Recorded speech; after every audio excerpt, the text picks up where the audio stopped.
जब चौधरी चरण सिंह ने अपनी राजनीतिक पार्टी के लिए चलाने के लिए एक मुहिम करी कि भाई थोड़ा थोड़ा अंशदान सब करें,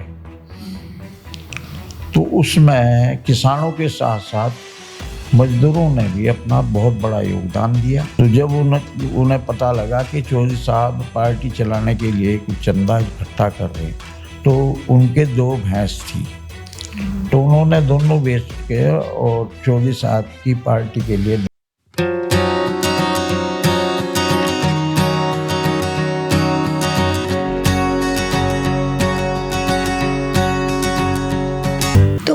सर, किसानों के अलावा मजदूरों पर उनका कैसा प्रभाव था? मजदूर भी उन्हें अपना मसीहा मानते थे। उनकी वे जितने भी यूपी के जितने भी ये छोटी जातियाँ थी, काची, कुर्मी, अहीर, लोध, जितने भी थे, ये सब उसे अपना देवता मानते थे, उनकी पूजा करते थे। यहाँ तक था कि कोई भी कार्य अगर उनके घर में संपन्न होता तो उनकी तस्वीर की पूजा करे बिना वे कोई कार्य नहीं करते थे। यहाँ तक कि जब चौधरी चरण सिंह ने अपनी राजनीतिक पार्टी के लिए चलाने के लिए एक मुहिम करी कि भाई थोड़ा थोड़ा अंशदान सब करें, तो उसमें किसानों के साथ साथ मजदूरों ने भी अपना बहुत बड़ा योगदान दिया। और एक रोचक घटना है कि उस टाइम पे एक मुजफ्फरनगर के हरिजन थे, मासी नाम था उनका। उनके औलाद तो थी नहीं, लड़कियां थी, उनकी शादी हो गई थी, तो वे भी बहुत प्रभावित थे उनसे। तो जब उन्हें पता लगा कि चौधरी साहब पार्टी चलाने के लिए कुछ चंदा इकट्ठा कर रहे, तो उनके 2 भैंस थी, तो उन्होंने दोनों बेच के और चौधरी साहब की पार्टी के लिए दान कर दिया। जब चौधरी साहब को पता लगा तो बड़े नाराज हुए, भाई ये तो तुम्हारी जीविका थी, मैं अंशदान लेता हूँ, किसी से आप ठीक हैं, समाज के लिए कुछ करना चाहते हैं तो उतना करिए जिससे आपके किसी जीवन को कि आपके परिवार को कोई प्रभाव ना हो। उन्होंने कभी किसी उद्योगपति से चंदा नहीं लिया। इसीलिए जितना भी उन्होंने कार्य किया वो केवल 80% जनता जो देहात में रहती थी उनके लिए काम किया।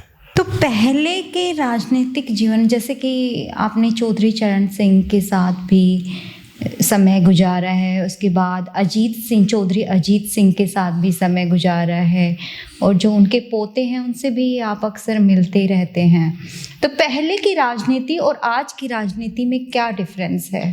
पहली राजनीति सिद्धांतों की राजनीति थी। चौधरी चरण सिंह जैसे सही सिद्धांतवादी नेता तो बहुत मुश्किल है। उसके बाद में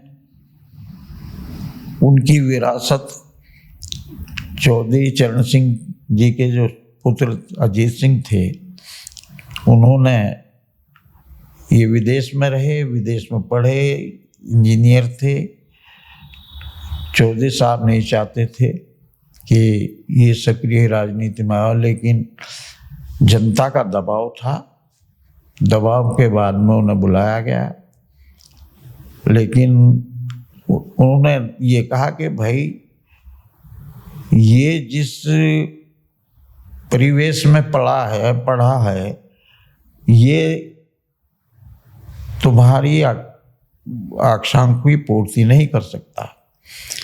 लेकिन वे आए और उन्होंने बड़ी अच्छे तरीके से संभाला। ये जरूर था कि जो चौधरी चरण सिंह के सामंती लोग थे, उन्होंने राजनीतिक द्वेष से धोखा दे के उन्हें कामयाब नहीं होने दिया। बार बार उनके यही बात सबसे ज़्यादा आड़े आती रही। तो उसके बाद में जयंत चौधरी जो हैं, इनमें चौधरी चरण सिंह की प्रतिभा झलकती है और ये मैं उम्मीद करता हूँ कि ये पार्टी को और किसानों की रहनुमाई एक दिन बहुत अच्छे तरीके से करें। इनमें एक वो इंटरेस्ट भी दिखता है जो चौधरी चरण सिंह का इंटरेस्ट था राजनीति में, वो इनका भी एक दिखता है कि उनको है उसमें कुछ करने की चाह है। हाँ, जो सबसे बड़ी बात यह है कि आज की राजनीति एक किस्म से पैसे की राजनीति हो गई। बिजनेस ज़्यादा हो हाँ, गई है। बहुत ज़्यादा पैसा, हर कोई अपनी पार्टी के अपने लिए पैसा खर्च कर पब्लिसिटी, जो चीज़ नहीं है उसे बार बार पब्लिक के दिमाग में